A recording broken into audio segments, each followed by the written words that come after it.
Jadi saya ngajarin apa? Kemiskinan jangan terus-terusan dieksploitasi saja. Kenapa? Bagi saya kemiskinan itu jalan menuju ke kekayaan. Seonggok jagung bagi seorang sastrawan jadi kaya. Kenapa? Gara-gara seonggok jagung maka saya mendapat honor baca puisi. Kalau sekali baca 10 juta, awas kasih ini 10 juta ya. Ini boleh tanya ke Iman, saya pertama jadi bupati, yang saya undang ke siapa? Iman Soleh. Soleh memang dia, walaupun wajah ganteng, istrinya satu. Ya, saya juga tidak tahu istri satu itu karena penghasilan terbatas sebagai dosen. Makanya kan Iman nggak boleh jadi anggota DPR. Nanti takut berubah. Nah, ini saya kenapa? Saya ingin lihat orang aneh. Wakil bupati manggil baca puisi, orang lain bukan itu. Kenapa? Saya ngajarin orang sastra. Saya ngajarkan Iman keliling sekolah SMA di Jawa Barat dulu waktu saya jadi bupati Jakarta. Udah keliling baca puisi. Kenapa? Ini karya. Kenapa? Tidak ada peradaban sebuah bangsa menuju kemajuan tanpa karya sastra. Nggak ada. Ya, ini kan dari seonggok jagung itu, Anda jangan menyerah. Bapak saya miskin, hanya kuli buruh tani. Bersyukurlah Anda menjadi kuli buruh tani, Bapak. Kenapa? Kamu punya mimpi dari tuan tanah pada suatu saat.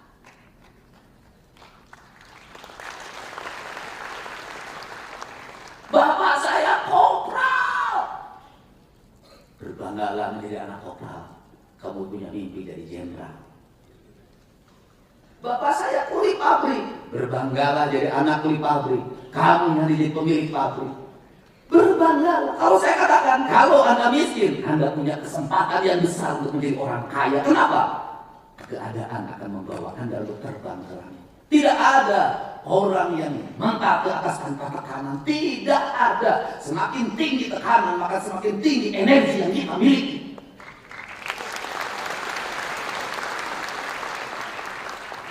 Kenapa Cina, Tiongkok mengalami kemajuan yang besar? Dia berpikir penduduknya banyak, sumber daya alamnya tidak memadai, maka dia terus saja berpikir pemimpinnya. Apa yang terjadi hari ini? Energi yang besar. Saya lahir dari anak ke-9 bersaudara. Bapak saya Karang 3, prajurit kepala. Pensiun 25 tahun.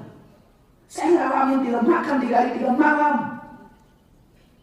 Saya ngalamin di sekolah dibully, badan saya kurus. Saya ngalamin di SMP disebut si Unyil. Karena saya hidup di antara anak-anak angkatan udara, lalu Karijati, dan bal saya paling kecil. Kulit saya hitam, badan saya borok.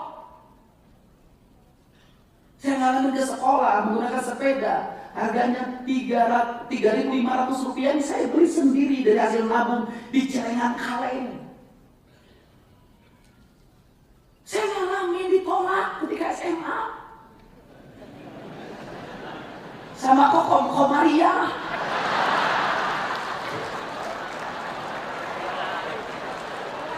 Masih ingat nama itu sampai sekarang. Sama Nur. Kenapa? Nggak tertarik sama saya. Orang ke sekolah naik motor, saya ke sekolah naik sepeda. SMA. Orang pulang sekolah nongkrong, merokok, nonton bioskop, nggak solo di kebun karet. Saya tuh ngalamin Pak, mikul kayu bakar. Ada orang yang ditaksir saya sebelah sana, malu lewat, saya lewat sungai. Jadi kalau cerita Garut Pak Sekda, saya ketika ditolak oleh perempuan diajakin oleh teman saya namanya Ien. SMA itu, kelas 2. Sudah capek bikin suratnya. Kenapa kan harus beli kertas surat yang harum ada tulisan Lope? Kita benar-benar keprihatinan. Udah beli itu, dan untuk mendapatkan itu saya harus jual kayu bakar. Demi kamu, Komaria. Dan Nur itu, dan waktu itu harus nulis, aduh saya malam hari jam 12 selesai tahajud dengan harapan diterima. Hujan jatuh, airnya merintih, genteng bocor rumah saya. Tak bisa, aku harus percaya diri. Beruntuk Wakom Komaria diperhatikan. Seiring angin berdesir, air yang jatuh di genting. Kutulis sebuah pesan untukmu. Rindu yang tiada pernah bertemu. Hari selalu ku nanti untuk melihat dirimu walaupun dari jauh. Sastra. Aku mengerti aku ini siapa. Tak layak aku untuk meraihmu. Kulitku yang hitam, badanku yang berbalut getah karet yang selalu kupikul dalam setiap waktu. Tak memungkinkan aku untuk menemuimu yang anak seorang guru agama. Anak guru agama itu. Tapi rasa yang selalu membara ini tak pernah berhenti oleh pikiranku yang terasa putus asa. Kau menerima atau tidak, izinkan aku menyatakan bahwa aku mencintaimu. Laki-laki, bro.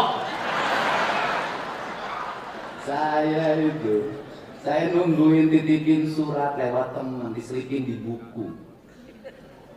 Nungguin, ada nggak dia nengoknya pulang sekolah? Balas enggak. Saya nemuin si Iya tuh. Ayo bobo kasih kokom dari Karimah, tenang. Kita pakai cara lain. Bagaimana? Pakai magic.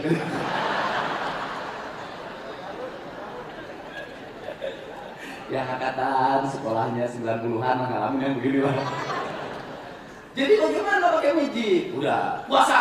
Waduh saya puasa. Berapa hari? 1 hari. Ya udah demi kokom. Saya puasa 40 hari Pak. Sama dari baras juga.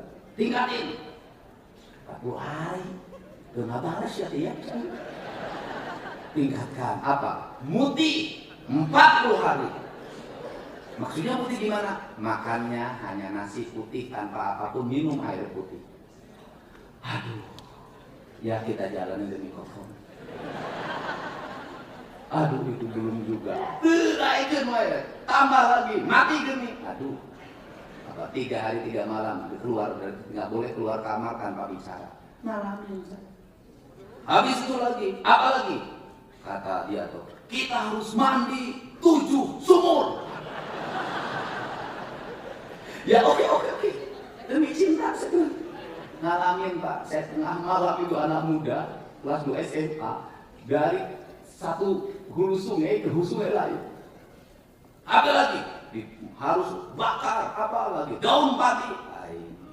Tamat ketika SMA ambil si kokom itu. Dan menurut kabar kokom itu menikah dengan anggota Polri di Polsek. Apa sih sebenarnya pelajaran dari situ?